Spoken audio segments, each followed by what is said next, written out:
আমি এসেছি গাজীপুরের একটা বিখ্যাত একটা জায়গায়। কপালেশ্বর গ্রামের সাইড কপালেশ্বর গ্রামের পাশ দিয়েই একটা দিঘি আছে।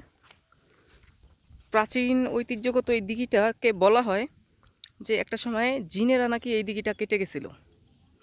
দিঘির উপরে দেখেন কত উঁচা, ওই যে খেজুর গাছ লাগানো এতটুকু উঁচা।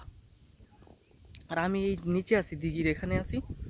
ওই যে দেখতে পাচ্ছেন ওইটা হচ্ছে পশ্চিম সাইড এক সাইড, আর এই যে এদিকে হচ্ছে আর এক সাইড। এলাকার স্থানীয় লোকজন কাঁঠাল নিয়ে যাচ্ছে। দিঘিটা দেখেন কত বড়, বিশাল বড়।